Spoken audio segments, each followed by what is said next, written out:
শেষ পর্যন্ত চোর ধরা পড়ল। প্রাতিষ্ঠানিক চোর, একটা সরকার চোর, চুরি করেছে এবং শিক্ষা চুরি করেছে। শিক্ষক নিয়োগ নিয়ে কার্যত রাজ্য সরকারের নাক কান কাটা গেল সুপ্রিম কোর্টে। রাজ্য সরকারের তত্ত্বাধীনে থাকা এসএসসি অর্থাৎ স্কুল সার্ভিস কমিশনের চেয়ারম্যান এবং তার আইনজীবী কার্যত স্বীকার করে নিয়েছেন ৮৩২৪ জন অযোগ্য প্রার্থী, অর্থাৎ তারা ঘুষ দিয়ে চাকরি পেয়েছেন। লক্ষ লক্ষ কোটি কোটি টাকার খেলা হয়েছে এই শিক্ষক নিয়োগকে কেন্দ্র করে। আর সম্পূর্ণটা একেবারে একদম ক্যাবিনেট অর্থাৎ রাজ্যের যে মন্ত্রিসভা, সে মন্ত্রিসভা থেকে পাশ করে তারপরে এই ঘটনা ঘটেছে। একটা সরকার চুরি করছে, গোটা সরকারের যত মন্ত্রী আছে সবাই মিলে এই চুরিতে তারা স্ট্যাম্প দিয়েছে, তারা সিলমোহর দিয়েছে। এর চাইতে লজ্জার পশ্চিমবঙ্গের ইতিহাসে বাঙালির কাছে, বাংলার কাছে একটা কলঙ্কিত দিন একটা।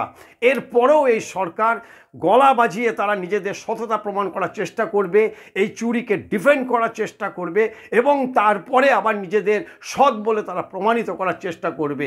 বিরোধীদের আনার অভিযোগকে তারা খণ্ডন করার চেষ্টা করবে।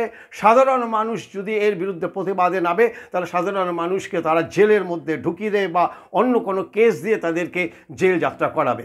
এত বড় নির্লজ্জ সরকার পশ্চিমবঙ্গের ইতিহাসে আর কখনো এসেছে কিনা জানা নেই।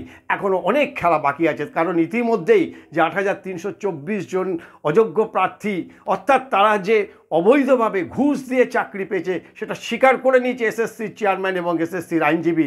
বাকি ১৯,০০০ তারা আদৌ এর মধ্যে কতজন অযোগ্য প্রার্থী, এর মধ্যেও সেই চোর লুকিয়ে আছে কিনা, যারা টাকা দিয়ে তারা শিক্ষা কিনে চাকরি কিনেছে, এরকম কোনো প্রার্থী আছে কিনা সেটা এখনও কোর্টে সওয়াল জবাব চলছে। আর অন্যতম আইনজীবী বিকাশ রঞ্জন ভট্টাচার্য তিনি বলেছেন যে এইভাবে সরলীকরণ করা যাবে না, যে ৮৩২৪ জন অযোগ্য আর বাকি সবাই যোগ্য। কিসের ভিত্তিতে বলা হচ্ছে এরা যোগ্য, সেই প্রমাণ কিন্তু এখনও পর্যন্ত আসেনি। ফলে সুপ্রিম কোর্টের এই সওয়াল জবাব চলাকালীন এই মুহূর্তে বাংলার খবর আপনাদের কাছে যে খবর পৌঁছে দিলাম, তাতে এই সরকারকে ইমিডিয়েট এই মুহূর্তে কেন পদত্যাগ করবেন না রাজ্যের মুখ্যমন্ত্রী? কিসের ভিত্তিতে তিনি নিজেকে সততা বলে, তিনি সৎ বলে তিনি প্রমাণিত করেন? কে তার সিলমোহর দেয় যে তিনি সৎ? একটা মন্ত্রিসভা গোটা চুরির, এই চুরিতে তারা সিলমোহর দিয়েছে যেভাবে শিক্ষক নিয়োগ হয়েছে।